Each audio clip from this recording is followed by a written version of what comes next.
Good evening, everybody. Welcome to another edition of the Complete Sports Media's podcast. I'm your host, Darren Campbell, and Jason Cameron's joining me for a weekend wrap-up of sports as usual on Monday. How you doing, buddy? Doing pretty good. It's Monday. Yeah. Mondays are, I don't know, man. Mondays are always so hard. It's just like, because for me, every time I go into Monday, I go, so I still got 4 more days. Awesome. Yeah. It's great. I know. I took every Monday off on my last job, and man, did it ever make a big difference. I felt so much happier. I just felt so much more refreshed. It was just phenomenal to do that. And yeah, I don't know how long we are with this show we're working on together, but I just decided to do full time for now. But once we get going on our show, I think I'll go back to the 4 days a week. And I think it's just way better for mental health and physical health and everything. So, well, yeah, because you take away 12 hours. So instead, you're actually working like almost like a normal human being, like just 48, So that's actually pretty good. That's really good. I know, exactly. Yeah. I had a great morning, though. I got to drive out to Chilliwack and back. That really took care of the whole morning. And so that was a nice way to start my Monday. I realized today was October 25th. So it's exactly 2 months today until Christmas. You got your tree up. You got your shopping done. You all ready for Christmas now? Yeah, you bet. Trees up. Oh, man, it's Christmas over here, buddy. Wow. Ho, ho, ho, Merry Christmas. Oh, man. You know what? I'm usually pretty bad for that. Like I sometimes leave it right to the last second. I'm going to try to do my shopping earlier, but I do myself a favor. Gift cards. Gift cards work. Good. That's what Okay. Yeah, well, that always helps because, it's hard to find, gifts for people all the time. So they can just go pick what they want, right? Exactly. And especially with the fact that we're still dealing with the COVID. So I already heard off the radio, expect delays in shipping if you're going to get stuff for Christmas. Expect tremendous delays. Actually, for those that are listening out there, get your gifts now if you got to order away for it. Get them right now because it's going to take some time. Did you hear about that ship that encountered some rough waters in a storm off the coast of the island, and it dumped 40 containers in the ocean? Oh, that's gotta suck. Yeah. What was in those containers? Like cars? They're not really sure. There was hundreds and hundreds and hundreds of containers on the ship, maybe even into the thousands. It encountered this bad weather, flipped these containers right off the ship, and actually there was a fire that started, and they said about 10 of the containers just got engulfed in flames and completely destroyed everything inside. I guess the containers that landed in the water, they said they actually float. So they're going to be able to somehow salvage them and get them out. But I'm not sure if the water can get in them and make damage the materials. But all my presents were on those containers. So yeah, don't expect presents for a while, everybody. Maybe not until spring or something. Okay, that's a good way to cover for yourself. Right on. Good stuff. I always have to try to think a little bit ahead because I got a lot of family in Australia, and I have to try to think, about sending presents. I used to send presents, and it was unbelievable. The cost of sending the present was more than the present actually cost to purchase. So I've decided to send double the amount of money, and so the person's going to get double the amount of a gift instead of me having to ship a gift. That's smart. That's a good way of going about it. And especially, actually, you know what? I just thought of this. I don't know if this is the thing, but shipping costs actually might go up now too during the Christmas holidays because of how difficult everything is right now. Yeah, I'm imagining it probably will. Most companies like to take advantage of situations and make more money if they can. Yes, because that's why you're in business, is to make money as much as you can. Yeah. So we're going to talk about week 7 of the NFL. We're going to talk about the UFC Vegas 41, as well as some NBA, first week of the NBA. The Monday Nighter is in progress. We're into the third quarter, 13 and a half minutes left. And it's a 10-10 tight ball game. This wraps up week 7. Seahawks have been reeling ever since Russell Wilson went down, Geno Smith taking over. But they really held in tough against Pittsburgh last week, making a really big comeback. This week, they're looking good.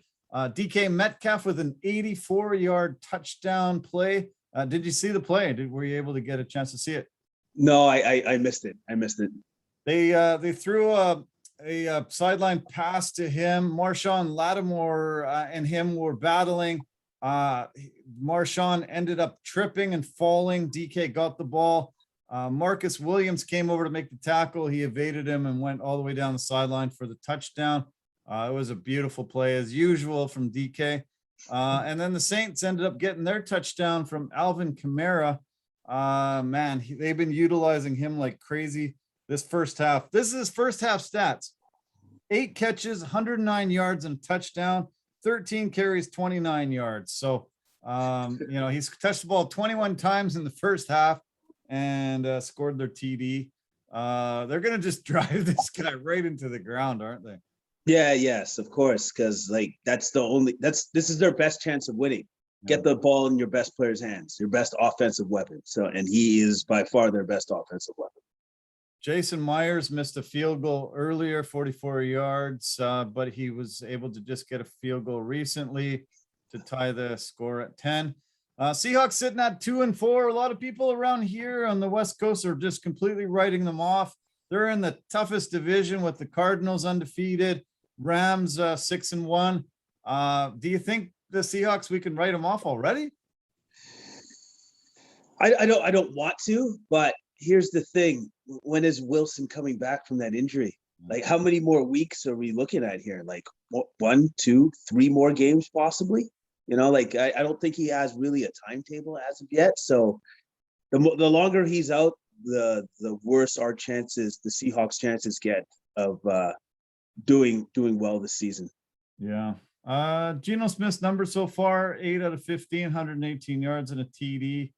Alex Collins has had 12 carries, only 29 yards. Travis Homer, 1 carry, 14 yards. Geno's got 3 carries, 13 yards. The really, really rough weather isn't as bad as they expected. We saw the weather on the Sunday night or last night. It was a torrential downpour, but not as bad tonight. So I think they can get some things done through the air. Mm-hmm. I believe that is correct. They can definitely get some work downfield through the air. So, and it looks like they're going to have to attack through the air here if they want to get this win. Yeah. National Tight Ends Day was yesterday. A lot of tight ends really had incredible games, but it's kind of wild that they have a National Tight Ends Day throughout the U.S. Yeah. Has that always been a thing? They really were pumping it on football night in America. Like every almost second thing that they said was National Tight Ends Day, National Tight. I'm just okay, I get it. It's Tight Ends Day. I get it. Yeah.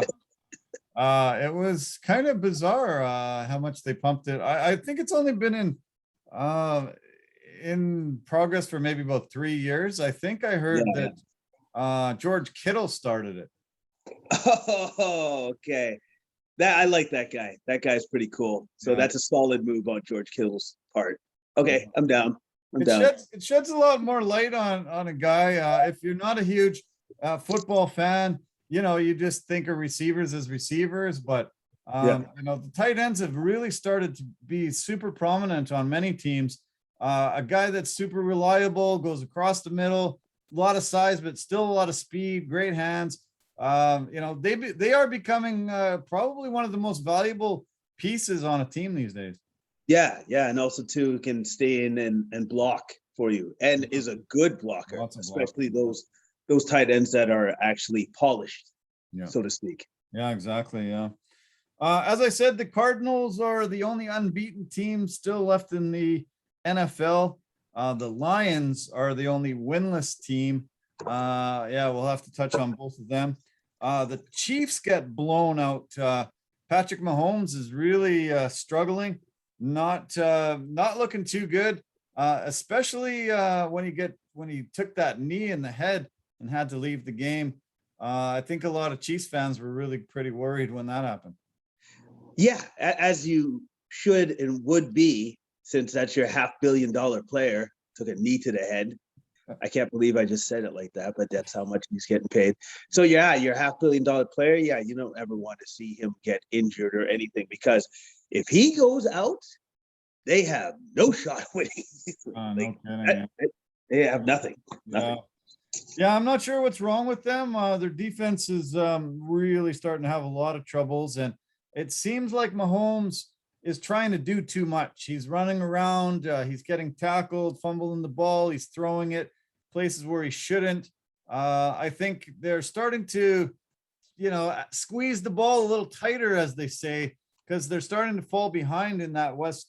And yeah, they're looking like, they're going to have some troubles making the playoffs if they can't turn this around soon. Yeah, they're going to have to do something to shake things up, I believe. And I don't know if it has to be the defensive schemes have to change or something of that nature, but and also too, Patrick Mahomes, I think he needs to just take a step back, because I think he is trying to do too much. He's pushing too hard. I think he just should kind of break it back down to the fundamentals and just play solid, good, clean football. Yeah.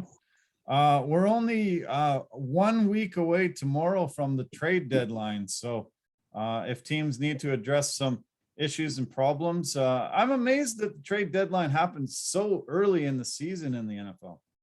Yeah, I know. It's kind of weird. It's kind of weird how it happens so quickly. And I guess one of the big talking points about who could possibly be traded is Deshaun Watson. Is he actually going to go to another team, or is he not going to go anywhere? Yeah. Well, I hear rumors, but I wouldn't really think about touching that guy. He's got 22 civil lawsuits, 10 criminal charges against him. Just cannot seem to get out of this trouble. It looks like he's in for some, a lot of legal troubles coming up. And I don't know if you really want to bring that onto your team. I wouldn't. If I'm a GM, I'd just be like, well, I think I'll just roll with what I got, because there's no way that I want to bring that into my locker room. I wouldn't want to do that. So yeah, we're definitely seeing pretenders and contenders happening in this football season. It's probably it's really shaping up. You're seeing the cream of the crop rise to the top. Definitely the Super Bowl champions are still looking great, and Tom Brady set another record, 600th touchdown of his illustrious career, and he passed Drew Brees last year. Brees sits at second place with 571. Aaron Rodgers is in third with 427. So a lot of TD passes away to get to that 600 number. Brady has more touchdowns than the Panthers, Ravens, Jags, and Texans have in the history of their franchises.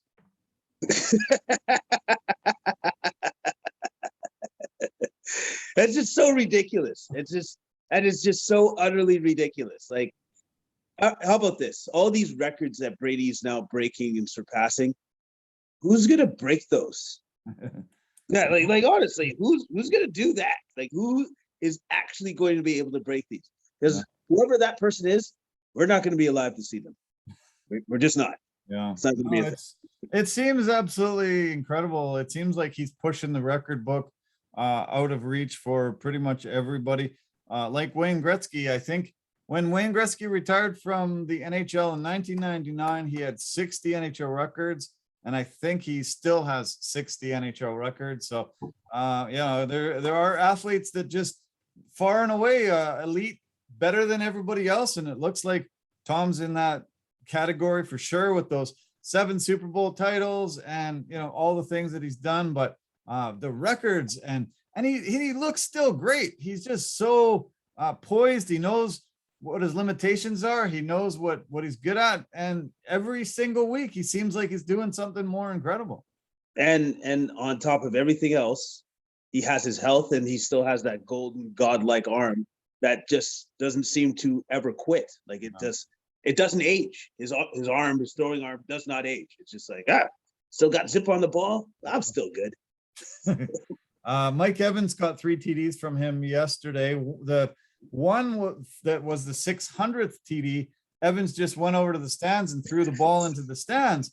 And when he went and sat down, they went, "Hey, where the hell's that ball?" And he said, "Oh, just toss it away." And they said, "That's Brady's 600th. That's not good. You got to get that." So they ended up sending a team official over and convinced the guy that had the 600th ball to give it up, which, you and I talked about this a little bit earlier today. Supposedly that ball's worth about $500,000. And I think this guy's probably kicking himself all day when he heard those reports, because definitely he didn't get that from Tampa Bay when he handed it over. I definitely would never be giving back that football. I'd be like, well, I guess we can talk about numbers, but otherwise, no. Yeah. That's it. Because there's nothing they could do about it either. No. So, you gave me the football. Football is now mine. Thank you very much. God bless. That's it. Yeah. That's all I would do, man. Yeah, the world of collectibles is incredible, and I was really shocked that it would be worth that kind of money, but it makes sense. People are willing to pay big bucks for a lot of collectibles, and I heard yesterday. I'm going to pull this up here. I heard yesterday Michael Jordan's sneakers, rookie shoes, sold for $1.472 million from Sotheby's Vegas. It was the shoes that he wore in his 5th ever NBA game. They were the Nike Airships, and that surpassed the highest ever price that they had paid for Game Worn shoes before, which were Jordans as well. August 2020, somebody paid $615K for his shoes that he wore in an exhibition game in Italy in the preseason, where he absolutely smashed the backboard. He grabbed the hoop, smashed the backboard down. There was a piece of glass that was embedded in the sole of the shoe, and that was one of the ways they could authenticate it. And it sold for $615K, but these shoes yesterday sold for double that. And man, I really wish I would have kept some of those early Jordans. Yeah, I know. So do I. And then with us saying it like this, again, that dude who's a nicer dude than I am, that gave back that football, no freaking way. I'm sorry. Because here's the other thing. Who's the next person that's going to get to 600? Yeah. No, you don't get back that football. Yeah. Sorry. Because I remember Mark McGuire's ball. I think it sold for $3.5 million, something in that range. And Barry Bonds broke the home run record a couple years later, and it pretty much made that ball useless, and it wasn't worth anything anymore. But I don't see that football becoming useless because nobody's going to get to that 600 mark. Exactly. Nobody's going to get to it. If anything, it's going to appreciate in value. Yeah. It's just going to make more money. Again, I don't know who that individual is, and I don't want to make him feel bad, but that's a lot of money that you just gave back for free. I really do hope that the Bucs treat that fan with everything that they have, because then he had all the rights to not give back the football. Yeah, no kidding. Yeah. I saw him being interviewed, and he said, "Hey, when Tom Brady asks you to hand something over, you just do. He's such a legend, such an icon. Love the guy, had to do it." But yeah, I'm sure he's kicking himself today. That $500,000 definitely would have made a difference in his life. And there was another moment in the game where Tom Brady went over, took his hat off, signed it, gave it to a kid. The kid was holding up a sign that said, Tom Brady saved my life as I struggled with brain cancer. And it was a really, really poignant moment when he handed him his hat. He shook his hand. The kid burst into tears. I think tears were flowing all over the place. It was a really good moment from a really good guy. You know, I know a lot of people don't love him because he's, you know, broke their hearts, but another example of, you know, a good human being, still humble and able to do stuff like this for, you know, some fans, even though he is the greatest of all time.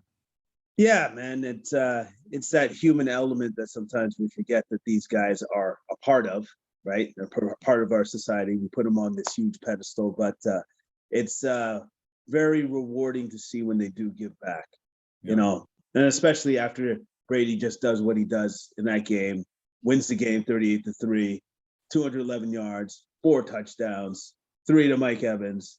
Then he has to look at Mike and say, "Hey man, where'd that 600 ball go? Oh, you just gave it away? Hey, thanks, buddy." Yeah, that's hilarious. Yeah, geez. I'm glad for Mike's sake that they ended up getting the ball, because he might have not got any balls the rest of this season. Yeah, man. Or he would have told Mike and said, "Hey man, you're gonna have to pay that guy some money to get my ball back." Yeah, break out the checkbook there, Mike. Yeah. We need that ball. Yeah, it's hilarious. Yeah. So okay, well, the game's still 10-10. We're down to about 6 minutes left in the fourth here. Big hit by the Hawks on Jameis Winston. I think they're calling yeah, they're calling that because he went head hunting. Oh geez. Yeah. Look at Pete Carroll's pretty mad. Gave a big first down there. Yeah, we'll keep our eyes on it. Hawks sitting 2-4. They haven't been this bad at the beginning of the season since 2015, but that year they came back and finished 10-6, made the playoffs, had a huge upset win against the Vikings. So it's not over. You know, a lot of people around here have given up on them, but I don't think you should. If you're a Hawks fan, keep with them, and I think they still have an opportunity to get a wild card spot. Yeah, of course, man. Like if you're a true fan, you're just gonna stick with the team through thick and thin, because, like, you know, the Seahawks aren't that bad at the end of the day. They aren't, because think of this: Maple Leafs fans, those people just ask for it all the time. Like they just suffer their whole life, decades of suffering. Think about that. Yeah, that's awful. 1967, Leafs haven't won a cup, so yeah, that's more than most of our lifetimes. So. Yeah. There was a really moving tribute to Matt Hasselbeck at halftime. He joined the Ring of Honor. He seemed super pumped. The fans went crazy.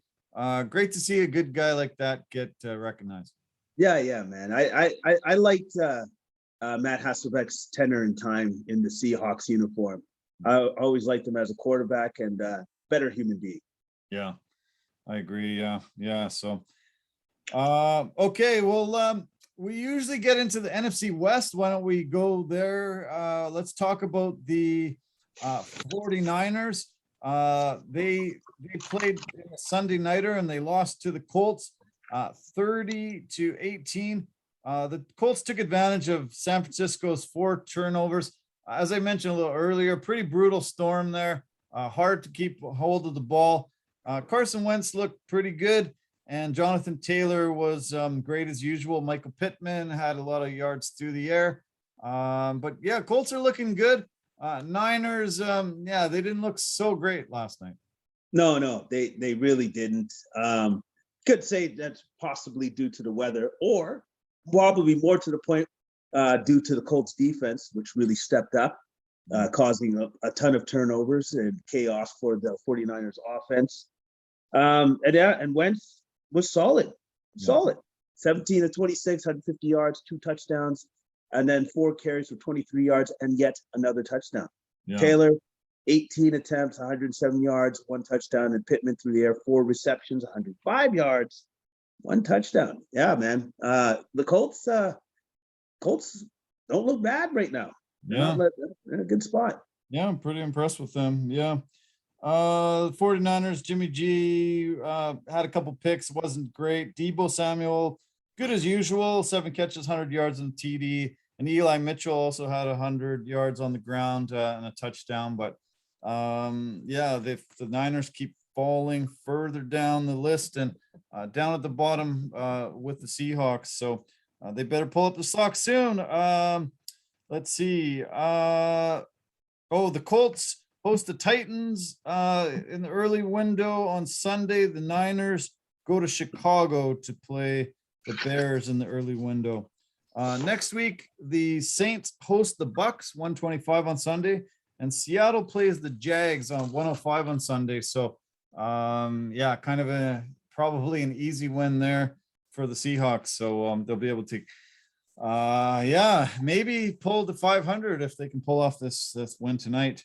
As I mentioned earlier, Cardinals only undefeated team. They won 31-5 over Houston. This was the return of DeAndre Hopkins and JJ Watt to Houston. They were able to face their former team, and those teams are going in opposite directions big time. Arizona looks phenomenal. Houston looks terrible. Everybody's still cursing O'Reilly for making those trades. Yeah, it's just ridiculous how one-sided that trade is, and might go down as one of the most lopsided trades in the history of NFL. It should. It actually should. It's like you might as well have said, "I'm going to give you a stick of bubble gum, and then you give me your best receiver." Actually, one of the best receivers in the league. Thank you. Crazy, sorry, Johnson. I don't mean to really equate you to a stick of bubble gum, but you kind of are at this point in time. You kind of are. Yeah, it's incredible. Arizona outgained Houston 397 to 160 yards. Houston only had 8 first downs, 2 of 13 on third down, and 0 of 2 on fourth down. They had 7 punts. They just really looked rough. Kyler Murray was good as usual, 261 yards, 3 touchdowns. Good ground game from Arizona as usual. Chase Edmonds had a TD, and James Conner had a TD. Zach Ertz has really emerged. Great pass catching tight end for them. 3 catches, 66 yards, and a touchdown. AJ Green had 3 touchdowns for three catches for 66 yards, and DeAndre looking good as usual. Christian Kirk touchdown. Man, that offense is just chugging along, and yeah, I don't know. They play Green Bay on Thursday, which probably be their toughest test for a long time. If they can get past them undefeated, look out, Miami Dolphins. They might be able to pull it off this year and go all the way. Yeah, and just what you've already said, they got weapons everywhere. Like even Zach Ertz, when he scored his 47-yard score for the touchdown, he was just like, I haven't seen that much green in front of me in years. I was just like, oh, okay, just gonna trot in for the score. Yeah. And it's like, well, it's like that, and he realizes it's like that because he has DeAndre Hopkins over here, he's got AJ Green over there, he's got Kirk over. Like he's just like, oh, okay, it's kind of nice playing on a really good team. This is nice. No kidding. I'm sure he wished he would have gone a lot sooner. As soon as that Super Bowl team happened in Philly, he probably should have left and went somewhere a lot greener pastures, because yeah, it's been amazing. And speaking of, trades, I couldn't believe what they only gave up to get Zach Ertz, who's been one of the best tight ends for the last 10 years. Yeah. Like I don't know who that GM is for the Cardinals, but he's a freaking magician. He really is. Hey man, give me Zach Ertz. I'm gonna Jedi mind trick you. Done. You get Zach Ertz. Give me DeAndre Hopkins. Done. You get him. Amazing. Yeah. He should be GM of the year every year. It's incredible the moves he's made. David Johnson was the guy that got traded for DeAndre Hopkins. He got 7 carries, 25 yards, 3.6 average, just average. Had 5 catches for 27 yards, 5.4, per catch. So he's not lighting the world on fire there. That's for sure. No, he's not. But then again, The Texans as a team are not lighting the world on fire. They're actually going down in flames. Yeah. Everything's burning around them. 1-6, not looking good. And it could get worse. They host the Rams next week and this coming weekend. And then Arizona, as I said, with the Packers. I'm sure looking forward to that game. Seeing Kyler Murray face Aaron Rodgers, that's going to be an incredible game. Oh, it's going to be a great game. And then yet again, another great Thursday night game. Yeah. Another one. Yeah, they've been doing a great job with putting some fantastic matchups together. Saints are first in goal. 3 minutes left here. Seattle has actually had a goal line stand already. Stopped them on 4th down on the 1 yard line. So they better try to pull off the same thing here. Yeah. Hopefully they can actually make a goal line stand because there's not a lot of time left in this game. No, it's ticking away for sure. Away. Okay, the Rams sit in second place in the NFC West. They are doing great. Big victory over the Lions, 28-19. We spoke about DeAndre and JJ Watt returning. This was the return of a really one-sided trade as well between Detroit and LA. Matthew Stafford, Jared Goff, changing teams, and both those teams are going in opposite directions as well. Yes, they are. But I am actually going to give the Lions some credit. Yeah. They really tried to win this game. Yeah. They tried so very hard, failed, but they tried. They really did. The onside kick, the fake punts. Yeah. And they were successful on all three, 2 fake punts and the 1 onside kick. Wow. Successful on all of it. Still not enough. Yeah. Still not enough to win. They were up early. They had a 10-0 lead, and they were, they seemed to, be trying their best to win, which is good because, we have seen other organizations try their worst to finish at the bottom of the league so they could get number 1 draft pick. But it looked like the Lions really wanted to do their best to win, but not enough weapons there for them to do it. No, just not enough. And man, I hope their head coach didn't cry this time around, but he might have. He did. Yeah, he did. Yeah. Unfortunately, he has the same last name as me, but I can keep it together a little more than he can. So he's giving us Campbell's a bad name. Yeah, well, but I get it though. Like this team, you just tearing his heart out every week. 53 kids that just won't win for him. DeAndre Swift is a talent though. I think he's a guy like Alvin Kamara, Christian McCaffrey. He had 8 catches, 96 yards and a TD, and he had 13 carries for 48 yards. He's one of those Swiss Army knife type backs that they seem to be utilizing a lot, and he's generating a lot of offense for them. Yeah, no, he looked really good in this game, and hopefully they can continue to develop him and his skills, because I think that they found themselves a little hidden gem within the organization with that guy. Cooper Kupp is having an MVP type of season. Another 10 catches, 156 yards, and a couple touchdowns. Matthew Stafford just must love this guy. Oh yeah, like they're the 1-2 punch. Like they're right up there with Jamar Chase and Burrows right now for 1-2 punches in the league, because as soon as you get the ball within Kupp's airspace, it's catching the ball. Yeah. That's it. He's going to catch it.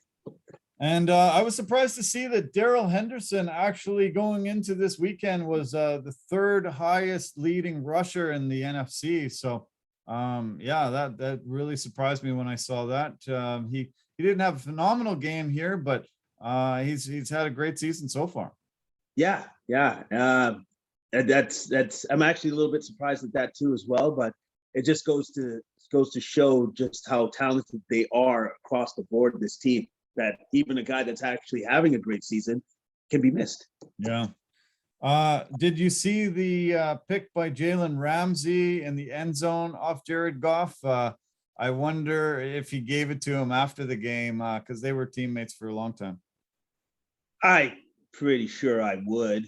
It's like, thank you for the pass to me.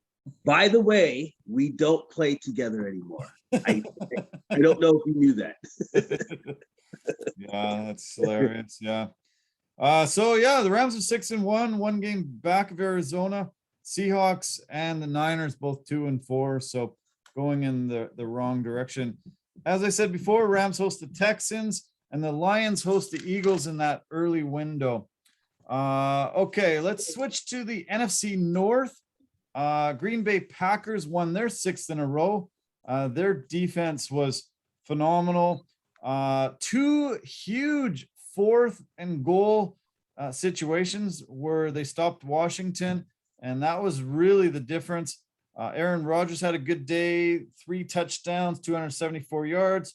Devontae had a TD, Tunyon had a TD, Lazard, Aaron Jones didn't have a big day, but the passing attack was great.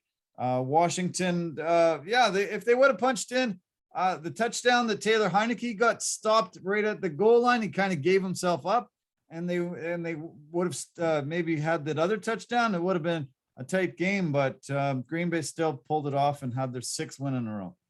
Yeah. Again, Packers looking fantastic, and their defense actually showed up this time around and really solidified the win, which was nice, obviously. And Rodgers is just doing what MVP Rodgers does: 27 to 35, 274, the 3 touchdowns. Like, yeah, man, like he just looks. Yeah, I guess there was really nothing to worry about, like you said, that first week. Yeah, no, exactly. Yeah, RELAX, like you said. Yeah. Heineke had a good game, looked good. Terry McLaurin is a good weapon for him, 122 yards and a TD. And Ricky Seals-Jones had the other 6 catches. But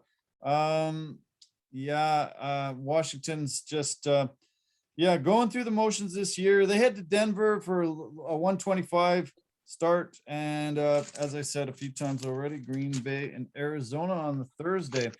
Okay, let's talk about the Bears. We talked a little bit about Tom Brady and the Bucs destroying them 38-6. The Bears now are 3-4. Justin Fields is 22 years old, half the age of Tom Brady. It was the largest gap of age of 2 starting quarterbacks in NFL history. And Fields has got a lot to learn before he can have any type of career like Tom Brady. I'm sure he's also thinking, man, I wish I was on that team. It's a good team.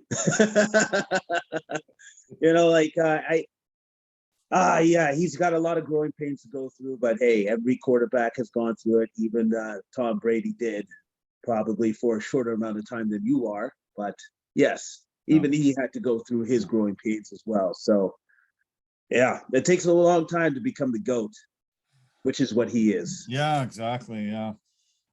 So Seattle was able to hold them. They kicked the field goal. Seattle's got the ball. Just had the 2-minute warning. So Geno Smith is taking over to try to march them down and get a touchdown, field goal to force overtime if they can't punch it in. So we'll keep our eyes on that. DK Metcalf just had a drop there, but 151. Seahawks only have 1 timeout left.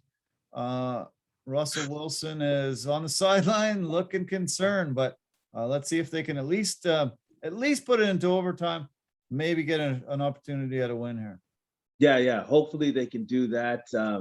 Now Geno Smith is going to have to show his child. Man, that's not good. That's not good. All right. Yeah. The defense for Tampa Bay. A lot of people don't talk about the defense as much. They really were great. 3 picks of Justin Fields. They sacked him 4 times. 2 by JPP, and he had a strip sack as well, fumble, and so did Shaq Barrett. Antoine Winfield had a sack, and holy cow, man, that defense is lethal. They make it tough on their opponents. Yes, they do. And on top of everything else, their secondary is so ridiculously banged up. yet they're still performing at this kind of level, which is, I'm amazed. I really am. Yeah, it's amazing. Tampa Bay plays the Saints, the late window 125 next Sunday, and Chicago hosts the Niners. The Falcons got a big last second win over the Dolphins, 30-28. They got a nice long field goal right at the buzzer to even their record at 3-3. Miami fell to 1-6. Matty Ice was phenomenal, 336 yards and a couple touchdowns. And Kyle Pitts, their tight end, had another really phenomenal game, 7 catches, 163 yards, and one of them was highlight reel variety, incredible one-handed catch right on the sideline. This guy is really talented. He's having a phenomenal year.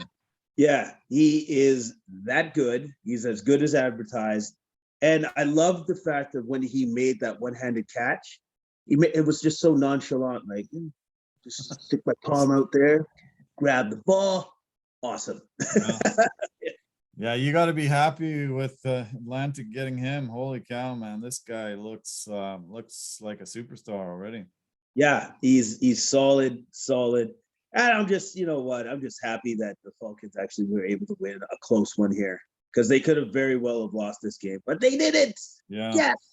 Russell Gage had a really nice touchdown catch right at the goal line there. Calvin Ridley had a TD. Cordell Patterson had a TD on the ground.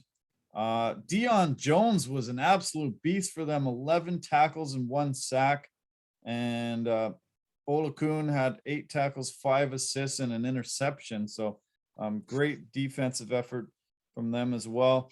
Pretty good game, but a couple picks really hurt them. He has some pretty good weapons there, but seems like he's struggling as well. Yeah, he seems like he's struggling. But yeah, he did have 2 interceptions, but he did also throw for 4 touchdowns. It's just the team just can't seem to get over the hump. You know what I mean? Like, it's just like, it just seems like there's something limiting them from like winning, you know? So it's just one of those things that they're just going to have to go through their growing pains and just try to get wins where they can. But I really like their receiver, Gesicki. 7 receptions, 85 yards, 1 TD. He's been pretty consistent all year. Yeah, great tight end on National Tight Ends Day. 7 catches, 85 yards, and a TD. Seahawks just lost. Somehow they got pushed back to 4th and 28, way back in their end, close to their goal line, and threw it up for, I think it was DK, and the ball was knocked away. And with a minute left, there'll just be some kneel downs, and this game will be over. Seahawks fall to 2-5. The Saints will go to 4-2, and another heartbreaker for the Hawks. Yeah, it's unfortunate, but this is what happens when you lose your starting quarterback, and you have this. You have this hardships that you have to try to overcome. Yeah. Stuff. Okay, Atlanta hosts the Panthers, who benched Sam Darnold this past weekend, and the Dolphins play Buffalo. The Dolphins were shut out by Buffalo earlier in this year, so it might get even worse down in Miami. The Panthers, as I mentioned, they were shut down by the Giants, 25-3.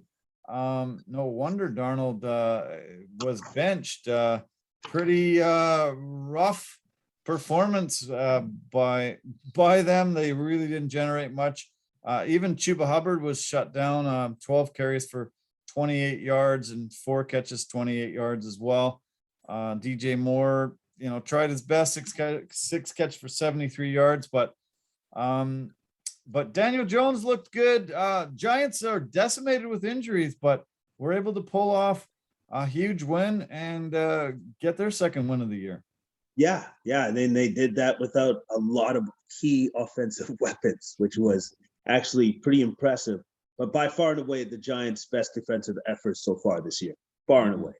And Jones was 23 of 33, 203 yards, 1 touchdown. And then also rushed for 28 yards on 8 attempts. And then you had Booker, their running back there, that's subbing in for Saquon Saquon. Saquon Barkley. Thank Yeah. you very much. Yeah. 14 attempts for 51 yards and 1 touchdown. Yeah, Giants look great. It's probably the best they've looked all year.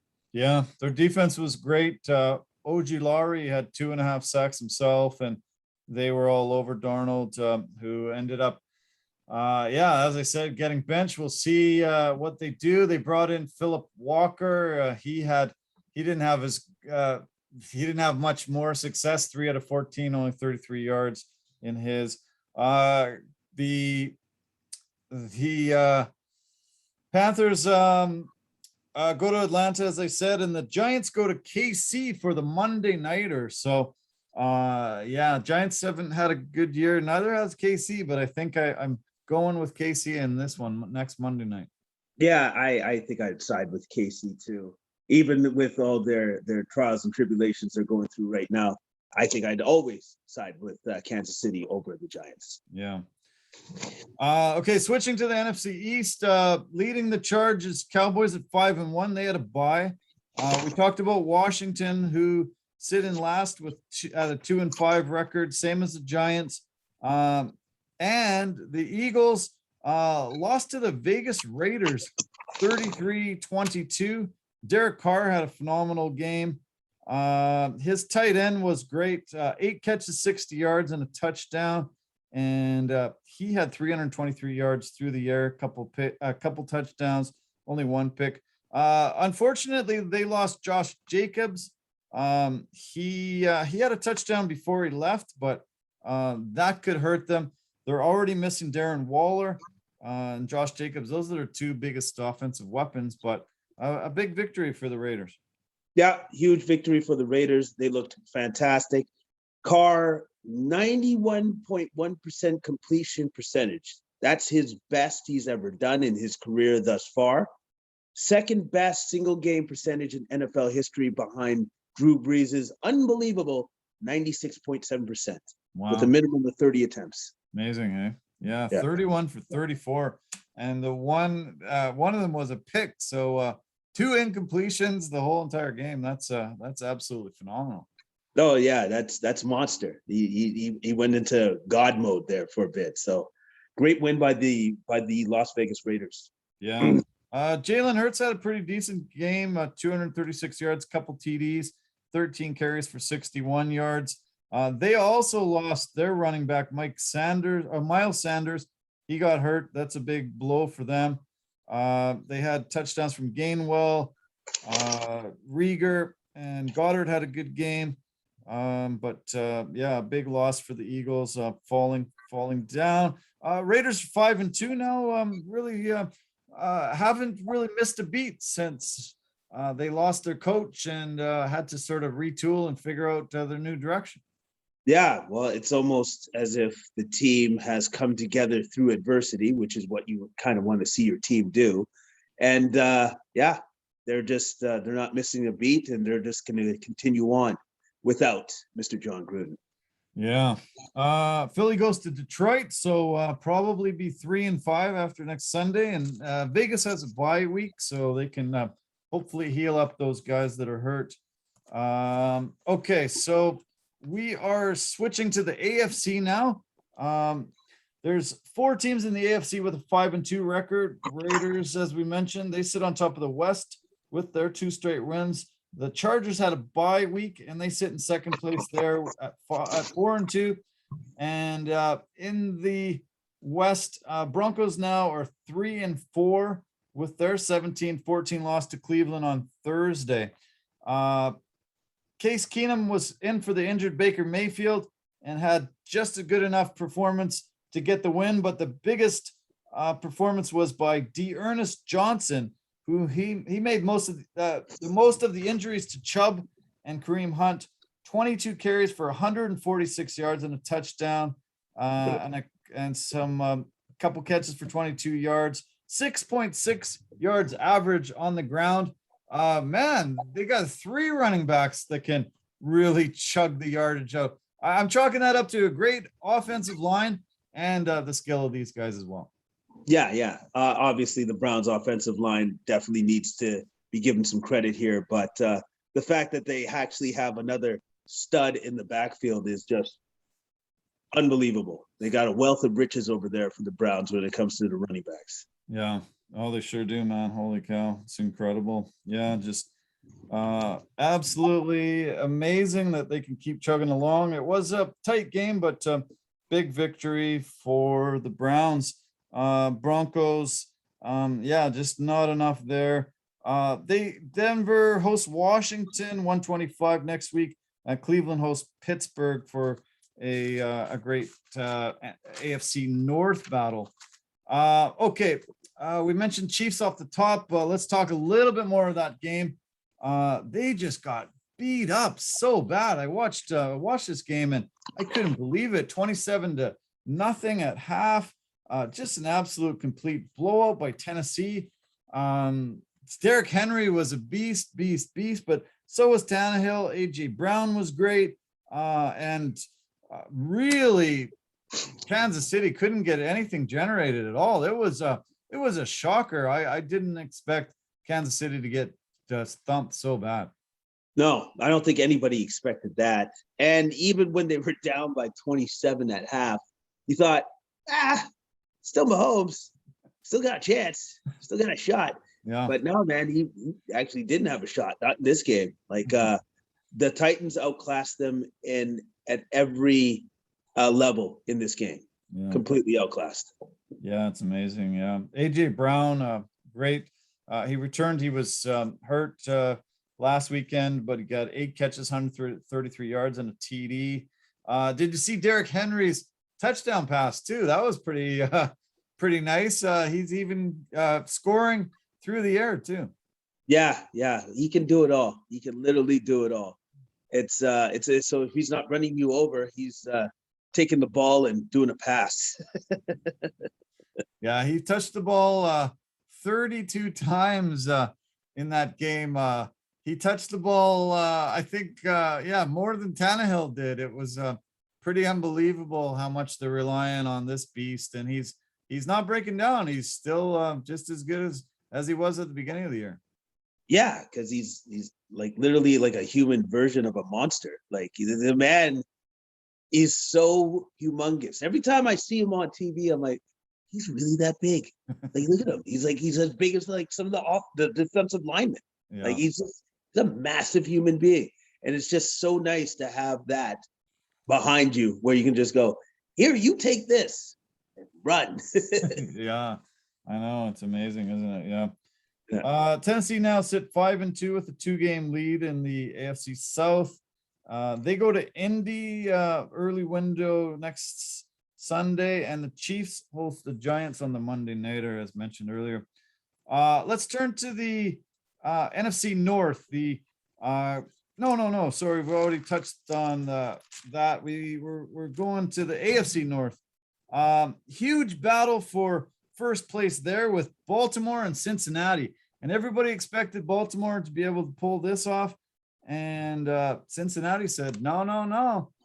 We've been able to pull together Joe Burrow and Jamar Chase, and that dynamic duo had a spectacular game. Absolutely amazing to see Jamar come in and have this kind of impact already as a rookie. Holy cow.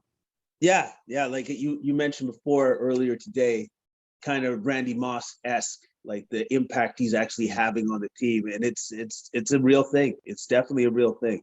And he broke the rookie record of 177 yards receiving in the game by himself, getting 8 receptions for 201 yards. Wow. And 1 touchdown. He had a monster game.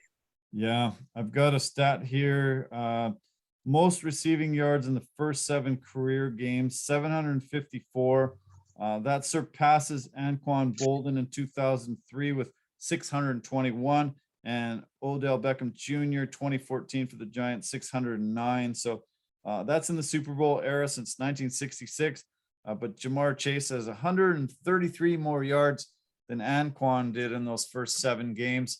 I've heard that Joe Burrow was really saying, we should get this guy. And I think the management did go to him and say, if he's available at our number 5 draft slot, we will pick him. And they were thrilled that he ended up falling to number 5. And And he looks like the steal of the draft.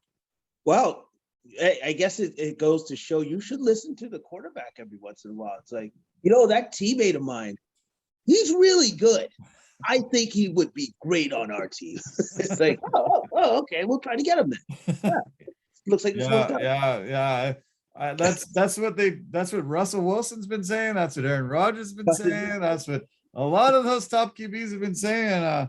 Maybe some of these GMs will actually take a page out of Cincy's book and do the same. Yeah, well, it's because it pays dividends. Like all of a sudden, you can have a game like this where you just crush your opponent, crush them. Where this was supposed to be a dogfight, and it wasn't even close. Yeah. Not even close. Yeah, it was crazy because Lamar Jackson has good numbers. He had 257 yards through the air, a touchdown. He had 12 carries for 88 yards on the ground, and those are the good numbers that you see. But this was just a complete blowout. Hollywood Brown had an amazing touchdown in the back end of the backside of the end zone. That was just phenomenal. I hope everybody gets a chance to see that. Cincinnati now is first place in that division. They both have a 5-2 record, but because they have the win over Baltimore, they are first place.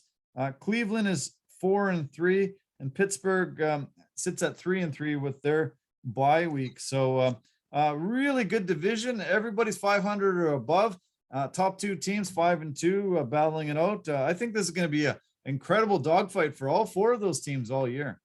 Yeah, no, it's shaping up to be that way, and it's going to come down to the wire between all those teams in that division. Cincinnati has an easy time of it. They go to the New York Jets for the early window next Sunday, and the Ravens have a week off. They get a bye week, so that should be good for them. Let's finish with the AFC East. Buffalo had a bye week. They're still sitting at 4-2. Patriots are second in that division, and they had a massive victory over the Jets, 54-13. The 12th straight win that New England's had over the Jets in the Bill Belichick era. And Mac Jones had his career best game, 307 yards, couple touchdowns. And this was just an absolute slaughter, 54-13. Yeah, slaughter. Great descriptor of what actually happened in this game. They slaughtered them. And to add insult to injury, Wilson gets injured in the game with the knee, goes out in the second quarter. We don't know the severity of that or how long he's going to be out, but that's just to add insult to injury. Yeah, tough. Their backup quarterback, Mike White, came in 20 for 32, 202 yards, a touchdown, but he threw a couple interceptions. The Jets have been throwing a ton of picks this year, and they are in trouble. 1-5, Pats 3-4, and as I mentioned earlier, Dolphins 1-6. And I just want to mention AFC South, Titans 5-2, Colts 3-4, Jags and Texans down at 1-5 and 1-6 respectively. So out of the picture, but great fun weekend, man. This football's been amazing to follow this year. There's been just an incredible amount of great games, and I've been loving it. I love Sundays these days. Yeah, I know. And the Sundays it's great. It's a great day. It's a great day. It's a great day to kick up the feet, relax, and just watch football. Yeah. Okay, let's turn to the UFC. They had UFC Apex 41, Fight Night 189, it's called. This was supposed to be a really incredible performance between two top guys in the middleweight division, but it ended up becoming just a fiasco. We've got Paulo the Cheater Costa decides that he's just not even going to bother even making an attempt at getting down to 185, and just decides to just say, no, F it. I'm just going to come in however I am. And he made just a fiasco of it all. I think there should be massive, severe punishments for guys like this. They should, be not 20% of their purse. They should be fined severely. even maybe losing their job over this. This was one of the worst occasions of this in the UFC history, and I was really disgusted. I just hope that they punish him severely. He's saying he's going to try to make that weight again, and UFC's no, you got to be light heavyweight now. So sorry, you screwed up, but it was pretty ridiculous. It was egregious. It was the most ridiculous thing I've seen in a long time. Where by him just basically saying, okay, well, if I'm already going to lose 20% of my purse, you know what? I'm just not going to cut any weight. I'm good. Yeah. like basically, that's kind of what he did. He did actually end up cutting some weight, but not nearly as much as what he normally would have had to, right? Yeah. And he just basically just said, yeah, I think I'm good. I'm just going to get to a certain point, and that's it. But with that being said, once I saw him get in the octagon, Jesus, did he look massive? Yeah. Oh, like Vettori is not a small man. No. And he looked small compared to Costa. Yeah. No, it was crazy. I was really shocked at the size difference because Vettori is a big guy too. But there's no way Costa, can make that weight again. And I just think he's mentally weak. He made a huge amount of excuses when he lost to Israel Adesanya. He said he had cramps. He said he was hungover. He drank a bottle of wine. He didn't get any sleep the night before. All these bullshit excuses. And then this time he said he had a bicep problem. But that doesn't stop somebody from cutting huge amounts of weight and, even make an attempt at it. He just decided, I'm going to just come in 20 pounds big. Doesn't matter. I'm not going to have any consequences, but this 20%, I love Vettori saying, hey, well, that 20%, he just bought me another watch. So I'm pretty excited happy about getting a new watch. But it was, it just really made me angry. And I don't think many UFC fans should cheer for this guy much anymore. I think he's going to become that villain. Maybe he wants to be the villain, but I don't see him, keeping the fans he had and probably lost a lot of fans that had some respect for him before. Yeah, because you completely lose respect for the individual that tries to skirt around the rules of what has been prescribed by the UFC, which is you got to make weight. Yeah. And so, but for him, apparently, he doesn't have to make weight because he doesn't have to make weight because he doesn't want to. Yeah. So no, I'm not going to do it. I was impressed by Jason Herzog on this card. He took a point away for a vicious eye poke. And Costa was, talking about that after the fight. He was complaining during. It didn't affect the scoring because it was 48-46 across the board.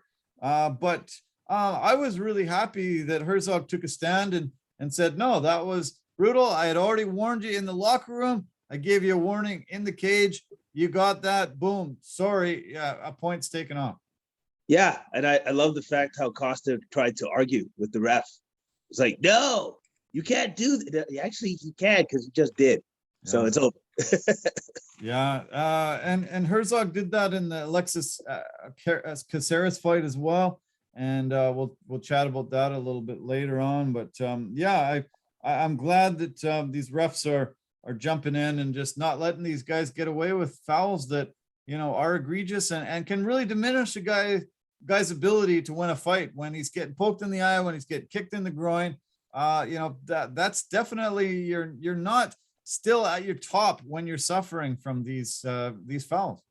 Yeah, no, you're definitely suffering when you get these illegal strikes. And on top of that, depending on the severity of said illegal strike, it could not just affect you in the octagon at that moment in time, but for the rest of your life. Yeah. Like it happened to Michael Bisping and Daniel Cormier with their egregious eye pokes they've suffered. Yeah, exactly. Yeah. So there's been a lot of talk about who's next for Vettori, the winner here. They're talking about maybe he's going to be taking on the guy that doesn't win between Brunson and Jared Cannonier, because those guys are going to get the title shot next.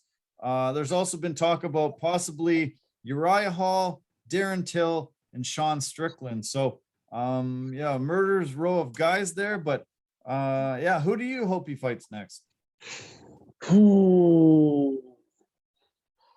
You know who I think would be a great fight for Vittori?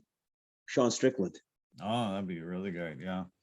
I think that would be one hell of a barn burner of a fight. Cool. That's Yeah, what I've looked. I agree. I love it. Yeah. There's talk about Costa facing Johnny Walker, which yeah, it might be good. I don't think Johnny has enough experience maybe and not quite up there in the rankings, but we'll see what shakes down out of this one. But yeah, I just was so disgusted, so angry all week about this weight miss and yeah, expected Vittori to just agree to to fight 20 pounds heavier. You mentioned earlier today that these weight classes, there should be probably one in the middle of some of these. When it's a 20-pound gap, that's a huge difference, and I think it would be great if we had another couple of weight divisions. Yeah, I think so. I think the UFC can do this. I think there's enough fighters out there to do this, and it just, I don't know, it just would help out a lot of fighters that find themselves actually in between of 205 and 185, so that they can actually really showcase their skills to the best of their ability. So I don't know if they'll ever do that. It would be great if they did at some point, but I guess that's one of the things we'll wait and see on. But for this fight, for the fight itself, when they finally got in the octagon and fought, wow, that was pretty impressive. Yeah, that was impressive stuff. Yeah, it's pretty impressive. Yeah, it was. Yeah. These guys are both tough, and it was very impressive. Let's talk about the co-main event, though. Grant Dawson and Rick Glenn ended up having a draw. It was it was quite surprising because Dawson was definitely winning this, but Glenn was able to come back with a 10-8 round and ended up getting a draw in the end. Yeah, and that's because Dawson absolutely exhausted himself when he got into the third round from his wrestling heavy attack from the first and second round, where he dominated Glenn. But his tank did not last to the third round. And then that's when Glenn took advantage, took control, almost choked him out. Yeah, so close. And so close. Yeah. Very, very close to the point that's why they gave him the 10-8 round. Yeah. Because he utterly dominated him in that third. It looked like he actually might have went out and he sat up and it looked like he was seeing stars, and then he laid back down and it looked like, he might go out. If it was 1-2 seconds more, I think for sure he wouldn't have woken up for a while. And it was crazy how sometimes it comes down to like, seconds and a guy could finish. But I was really happy that they gave him a 10-8 round off of that. No, I was happy too, because that's literally why they have the 10-8 rounds. That's what they've talked about. Like, if a guy's going to dominate like that, you got to give him a 10-8 round, which is what Glenn absolutely did. Yeah. So he managed to battle back and get the draw. So that's cool. That's good to see. Very good. Yeah. Okay. The women's bantamweight fight between Jessica Rose Clark and Jocelyn Edwards went to a decision win for Jessica. Jocelyn has come in, the first Panamanian fighter, a lot of hype.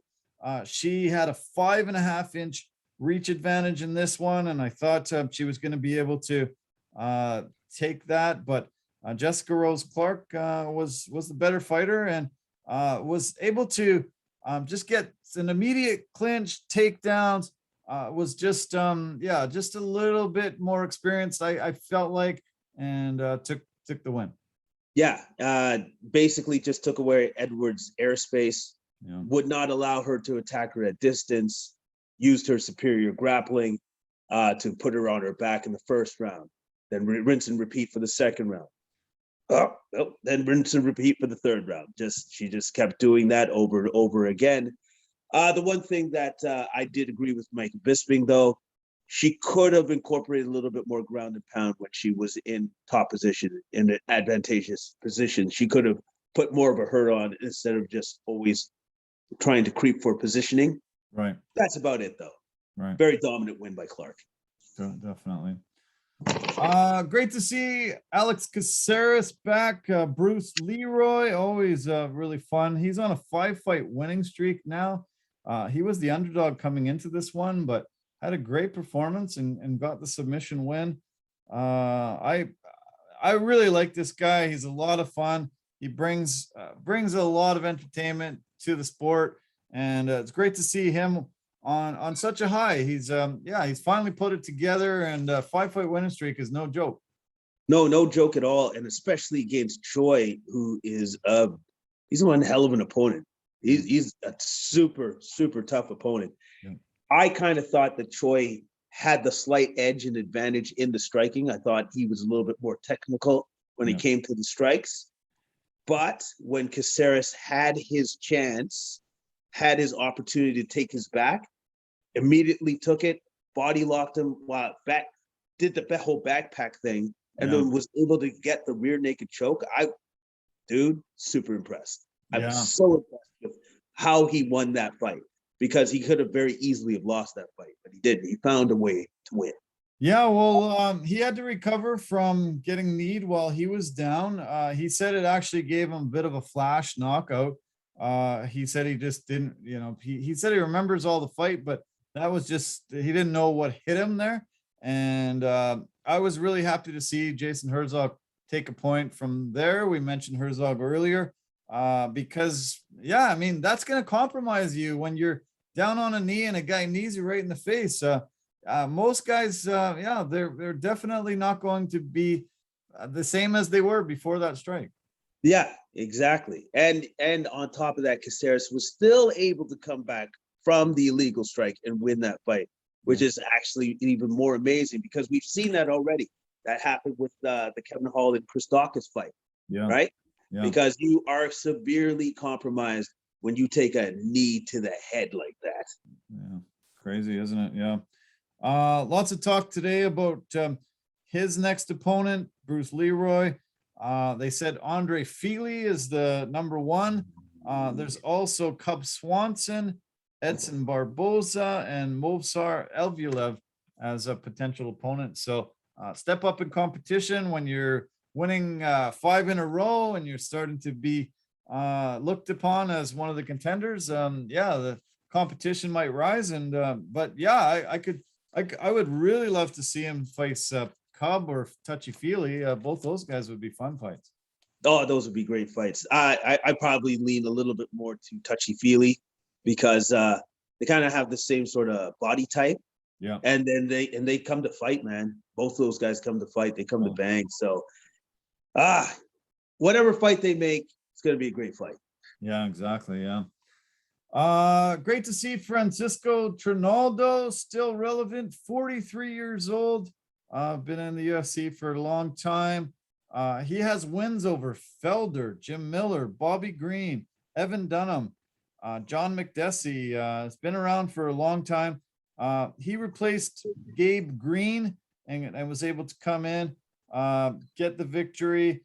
There was another eye poke in this one that was pretty bad and pretty rough, but great to see Trinaldo ended up getting the decision win. And this was a fun fight. I really enjoyed that one.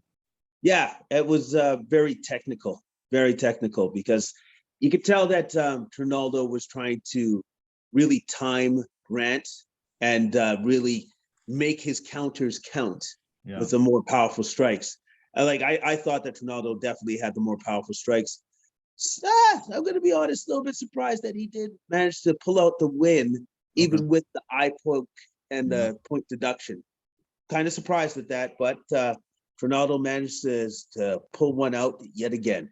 Yeah, it was 29-27 on all 3 judges' cards. So he won all 3 rounds according to the judges. That was his 24th UFC appearance, and he's still going strong. Still looks really tough, and it's great to see. I mentioned these 40-year-olds quite often, and I usually cheer for them when they get in there. It's nice to see them extend their careers a little bit longer. The light heavyweight fight between Nikolai Ngannou and Ike Villanueva started off the main card, and it didn't last long. Really quick knockout performance by Nikolai. What'd you think of this KO? Yeah, it was fast. He did not waste time. He did not waste time. They traded in the pocket, and then Villanueva was the one that actually got hurt very badly. Yeah. The only thing was a little bit of controversy at the end there with the legal strikes, some of them to the back of the head. Yeah. That's something that hopefully the refs will keep their eye on for future fights in the octagon, because that can't happen. Yeah. You can't have that happen. No, that was tough. Unfortunately, the ref was right behind him as he was throwing the strikes, and he was trying to get a visual of it. And there was so many punches coming in. Some of them were landing clean, but the others were landing illegally. And unfortunately, Villanueva was down head first on the canvas already, and probably wouldn't have lasted much longer, even if the strikes weren't to the back of the head. Yeah, very true. Very true. He probably was he was definitely on his way out. But again, like, the fighters need to be conscious of where they're placing their strikes. Yeah. The feature fight of the prelims was a really fun battle. Park Jun-young was really throwing some really heavy strikes and getting some damage on Gregory Rodriguez, but RoboCop turned it around and got the big KO victory. Man, these guys were banging, and it was fun. Oh yeah, no, in that second round where Park just went after him, it was awesome, because I'm just like, oh, all right, well, his body language is telling me that he's on his way out. It's not looking good. Yeah. Then all of a sudden he just started firing back, and then he clocked Park with a couple very powerful right hands, put him on wobbly street, and then before you know it, he's done. It was a great fight, man. Great fight.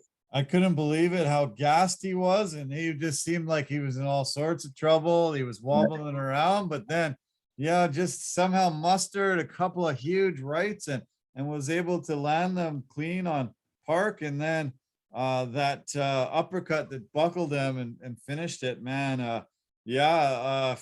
Geez, I would be, I'd be a little scared to fight RoboCop. He looks like a tough dude, and you need to kill him like a zombie to take him out. He was close to being done, but he came back and had a really big comeback win.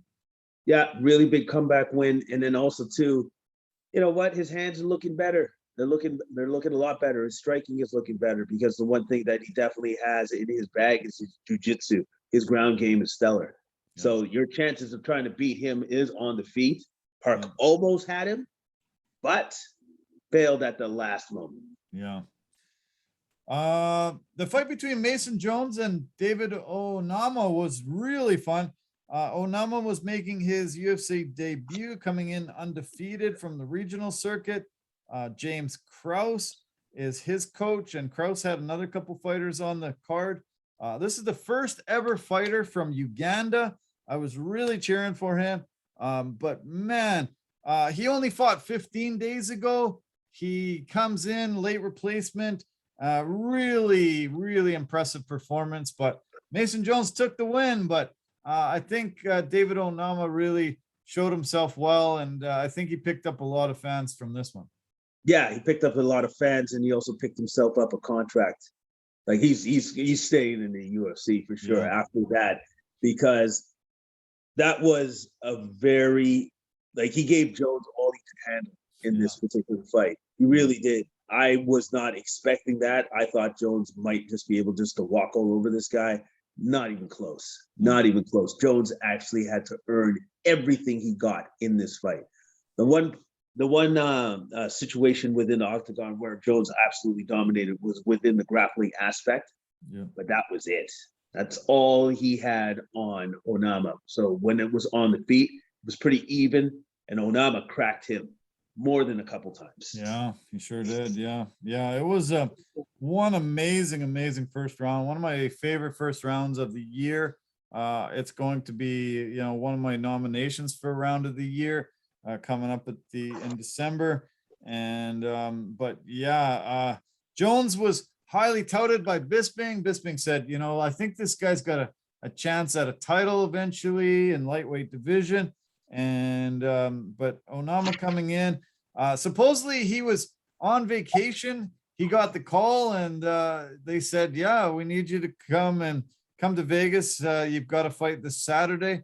He just had one little suitcase that he had taken on his trip, just hightailed it to Vegas and was able to make the call. He usually competes at 145. So we'll see. We'll see if it's a bit different. He was fighting 10 pounds heavier than normal. So hopefully they'll give him a shot at 145, his normal weight. Yeah. Hopefully that's going to be a thing for him going forward. But even him fighting at 155, he looked incredibly strong to me at 155. Yeah, he did. Yeah. Okay, we got to kind of fly through the rest of the card. Tell me some of the ones that you want to highlight. There's a lot of good fights on this card. It was a long card, but yes. Tell me who you'd like to highlight. Okay, so first the Pickett versus Staropoli. I thought that Pickett he did well in that fight. It was a lot of clinch work and grappling against the fence. Won a tough fight against a very tough opponent in Staropoli.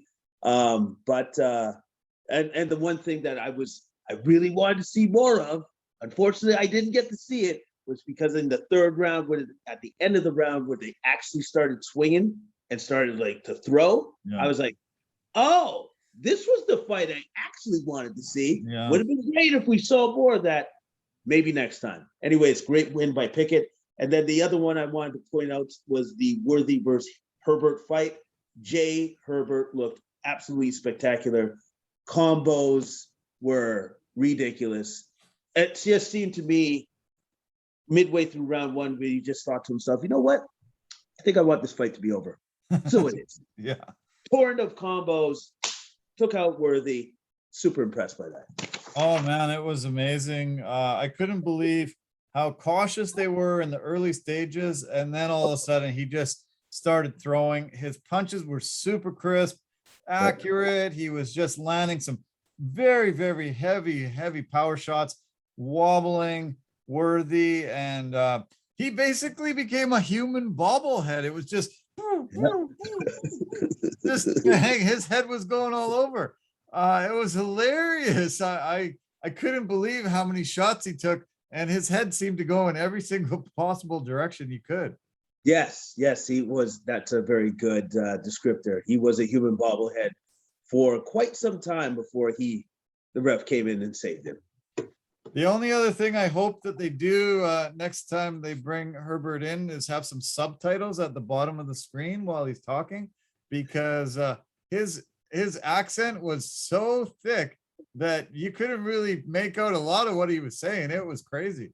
Yeah, that's a real British accent right there. Yeah, when he was talking, and then I was just like, what is he actually saying? I had there was times within that post-fight interview where I'm like, I have no idea what he just said. I know. Great English accent, but holy cow. I did catch that he was working off a tear in his MCL in his knee. So he said he's got to get that fixed, and then he's ready. I love his nickname, the Black Country Banger. Former Cage Warriors champion. We're seeing a ton of Cage Warriors coming over, Cage Warriors champs coming over and having really good success. I love that league over in the UK, and a lot of fun. Yeah. So Randa Marcos, nice to see the Canadian get a big victory there. She had she had looked probably as good as I've seen her look in a really long time. All in all, phenomenal card, lots of fun, great card. I wasn't expecting it to be as good as it was, but it turned out phenomenal. And now we've got back-to-back weekends with some huge pay-per-views. UFC 267, Jan Blachowicz, Glover Teixeira for the light heavyweight championship. And the co-main event is the bantamweight interim title fight between Peter Yan and Corey Sandhagen. Do you think Teixeira really has a chance against Blachowicz here? I think so. I honestly do. I think so, because I think Glover knows this is his last shot. Mm-hmm. This is it. Like, he's of the age right now where, him trying to climb the rankings again, probably not going to happen. Yeah. So this is it. This is it. And I think he knows that this is the situation that he's in, and he's going to try to capitalize it to the best of his ability. True. Yeah. Yeah. That's a very good point. He knows this will be the last shot he ever has at a title. And I don't know though, but Blachowicz just has looked so good in his last few fights. I just think he's going to be tough for all of these top guys in this division. Yeah. No, I agree with you 100% on that. I think this is going to be one heck of a fight. I think it's going to be a war. I think they're just going to go to war, and may the best man win. Okay, Peter Yan had that incredible disqualification fight against Aljamain Sterling, March 6th of this year, losing his belt. It was pretty devastating for him, I'm sure. Do you think mentally this will be something he can overcome and have a really good performance against Corey Sandhagen? I think so, because I'm going to say it like this. I think maybe in Peter Yan's mind, he's still the champ. Okay. Yeah, I truly believe that. I believe he goes, yeah, okay, I somewhat made a mistake, but at the same time, we all saw that fight. Yeah. Aljamain Sterling was losing that fight. Yeah. He was breaking it, right? So, but Peter Yan, I think his mindset is, I'm still the champ, so whatever, not really a big deal. And also too, with Corey Sandhagen on his part, he actually had the foresight to know that this situation could happen. So he kept himself ready to step in for this very moment, right, which actually happened. So good on Corey to keep ready and know that that situation could have happened, which it did. Very great. Yeah, phenomenal. Glad to see him getting this opportunity. This is a stacked card. Lots of great fights throughout. Great to see Khamzat Chimaev back. He's fighting the Leech, Li Jiang Liang. Islam Makhachev against Dan Hooker. That's probably going to be a great battle. I think Hooker biting off a little more than he could chew, maybe with Islam. But what are you thinking about that one? Well, we're just going to see how good Hooker is, and more importantly, how good his takedown defense is, because he is going to be tested when it comes to with this guy Makhachev. He is definitely going to be tested when it comes to the takedown. So, good luck, Hooker. This is what you wanted. There you go. Yeah. Okay. I don't know. I definitely didn't mention this, but this is in Abu Dhabi this time. First time they've been out of Vegas in quite a while. This starts at 7:30 a.m. next Saturday. Main card, I think, is at 11. So 7:30 a.m. early card, so they can have it in their prime time over there. You're gonna see most of the fighters on this card with V's to end their names. There's a ton of Russians, a ton of guys from that part of the world. They wanted to get back over there and give these guys an opportunity to fight. Sometimes with COVID, they haven't been able to travel, get visas and all that kind of stuff. So great to see them finally putting together another Abu Dhabi card. But you got to wake up pretty early for this one. I'm glad you mentioned that, because I didn't realize that until I just looked. And I'm just like, wow, okay, 7:30 in the morning. I know they've done this once before, but it's pretty rare. Yeah. It's a very, very rare occurrence when they actually do this. Yeah. but fully very, very stacked card. Yeah. It's going to be a lot of fun. I'm going to be waking up early on Saturday to watch some fights. Yep. And then we're just over a week away from UFC 268. This is in Madison Square Garden, New York, the most famous arena on the planet. And this has the main event, the welterweight title fight between Kamaru Usman, Colby Covington 2. Do you think Covington can bring anything different than he brought before to this fight? I think Covington's always a dangerous fighter. He will never quit on himself. And even if he is severely, severely hurt, like he was in their first fight where Kamaru broke his jaw, he will still keep coming after you. The man is tough as nails. But I think Usman has been improving steadily since that fight. And I think he's going to be even better once he sees Covington again. Yeah. So I think Covington's he's got his work cut out for him, because I think that's the best version of Kamaru Usman that he's going to be facing in there. Yeah, that's true. Co-main event is the title fight between Rose Namajunas and Weili Zhang, which should be an amazing battle. Lightweight fight between Justin Gaethje and Michael Chandler. Shane Burgos is fighting Frankie Edgar against Marlon Vera on the card. Really stacked card. Great prelims with Ala Iaquinta against Bobby Green. We've got early prelims with a lot of the younger fighters, but John Volante's fighting Chris Barnett on this one. Man, it's just unbelievable these next 2 weeks, how great the cards are. Yeah, great cards. The matchmakers have really put together some terrific cards for us fans, and I look forward to seeing some great UFC in the next 2 weekends. There was one surprising omission today from the UFC rankings. For some reason, the UFC has decided to drop Joanna Jędrzejczyk, and she is not a ranked fighter anymore. They said it was from inactivity, but a lot of fighters have had longer layoffs than she's had. Was really quite shocked to see that she's not even ranked fighter anymore. Well, okay, so I know that sometimes they do this maybe to flex their muscle, maybe just to send a message to their fighters, keep fighting, I don't know. But here's the thing. When was her last fight? Was it last year? Yeah, it was just last year. Yeah. I'll pull it up. Okay, because then what's wrong with that? Like honestly, what's wrong with that? Or we don't know what her personal life is, but what if she, I don't know, wants to start a family or something like that? Yeah. Oh, I guess she's not allowed to do that either. Okay, cool. Unbelievable. Yeah, it's crazy. Yeah, her fight was March of 2020.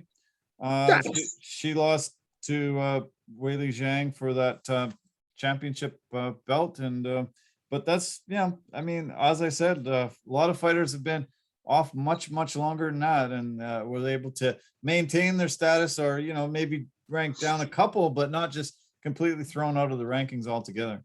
No, there might be something that happened behind the scenes that we're clearly not aware of, but at the same time, it's like, why would you do that? It's not like she's been inactive that long. It's not like she's been inactive like Dominic Cruz was, because he'd suffered some catastrophic injuries, right? Okay. So, yeah. It's probably just Dana White doing Dana White stuff again. I guess so. Yeah, brutal, hey? Yeah, it's tough to figure out what the UFC does sometimes, but I guess it's we'll do a little more digging into it and see what's going on there. Okay, let's switch to the NBA. We'll do it quick. 75th season. They're into their first week. They had the 76 top players in all of history of the NBA. Got a lot of controversy from it. Did you think there was omissions or additions that you're surprised about? It's whatever, man. It's subjective. Yeah. It's truly a subjective thing. End of the day, I thought they got it pretty close. I believe they left Kyrie Irving out. Interesting. Yeah. And which I, to be honest with you, I'm not opposed to that. The other person that was a little bit shocking because of, if you take in the totality of the beginning of his career for 6-7 years, Dwight Howard, he was also left out. Yeah. Other than that, man, I was okay with it. I was all right with everybody they had for 75. Okay. All right. Well, cool. Yeah. I was pretty fine with it. I was glad they kept the top 50 from the 50th anniversary. I was really happy that they didn't remove any of those guys, and then they just added. They said they had a tie for 75, and they actually have 76. So kind of wild. I appreciated some of the newer guys getting in there, and I liked the list. It was fun to start looking through it and seeing a lot of the new additions. It was great. Okay. We have we've seen some teams emerge. It was kind of surprising to see some of the standings, the way they've sort of developed. Chicago Bulls beat the Raptors today, 111-108, and they sit atop their conference at 4-0, the only undefeated team in the East. Charlotte took a loss today, and they sit at 3-1. The Bucs are 3-1 as well, but the Bulls, man, all those offseason moves are really paying off so far. Yeah, man, and I thought so. I thought all the moves that they made definitely made their team better. Yeah. And it all started with getting Vucevic from Orlando Magic and then taking it from there. And especially, I was actually kind of surprised that the Pelicans let Lonzo Ball just walk the way that he did. Yeah. I'm still surprised at that because chemistry like he had with Zion Williams, that's just something that you just don't. It's not something you come across every day. It just isn't. And they just let him go, and I was still kind of surprised at that. But I loved all the moves that the Bulls did, and this is what they get to reap now from all the correct moves that management did to get this team to where it is now. Yeah, and I think DeMar DeRozan is going to have a big resurgence as well. I felt like he was a bit stifled in Pop's system in San Antonio. Pop never seems to give a guy full minutes, even when he's got the hot hand. He seems to want to have a rotation of deep into the bench. And I think DeMar is going to really light it up and have a really offensive, prolific season. Yeah, I think so too. I think he's got the right teammates around him. And also too, I want to say that I think Zach LaVine is definitely going to have a stellar year as well. Yeah. Number one, it's a contract year for him. Number two, he really wants to get that bag from the organization that I don't know if they're convinced that he deserves it. Yeah. I think he does, and I think he will prove that this year. Yeah, I agree. Yeah. You mentioned Orlando getting Vucevic out of there. They had the youngest opening lineup in NBA history to start the season. Their average age is 21 years and 219 days. So a young squad. They're going to have to grow together and be relevant. At some point down the road, they're going to struggle this year for sure. But Cole Anthony had a phenomenal game at MSG last night. He had 29 points, 16 rebounds, and 8 assists.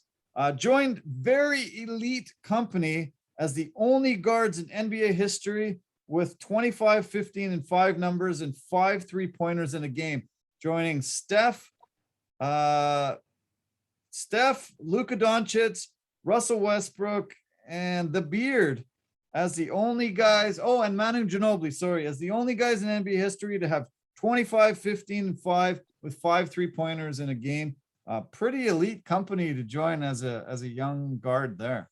Yeah, that's stellar. Those are stellar numbers, and it just goes to show that his future is extremely bright in Orlando. I'm impressed with the Warriors so far. The only team at 3-0 so far. Steph Curry has had at least 20 and 10 in all 3 games, and he got his 5,000th assist in the last game. Pretty spectacular, looking great. Only 6 turnovers in that last game, and nice to see they're on track even before Clay gets back. Yeah, which is just awesome to see, because once Clay does get back, ooh, that is a scary team. They are a scary proposition to anybody playing that team once Clay gets back. Yeah. I mentioned Steph had 5,000 assists. Chris Paul just reached 10,000 assists this week, and he has over 20,000 points now. So he stands alone as the only guy in NBA history to have 10,000 assists and 20,000 points. Pretty incredible accomplishment for a guy. Usually a guy's got a lot of assists, so he's not getting tons of points, or he's got tons of points, doesn't rack up the assists, isn't passing the ball much. But to be the only guy in history, that's an incredible accomplishment. It's just a testament to the player that he's developed himself to be. It's a testament to all the hard work that he's put in to the league and how he's developed. It's amazing. And also too, it just shows just how good of a point guard he actually is. Yeah. He's definitely like all time. He's in the top 10 for sure. Yeah. Without a shadow of a doubt.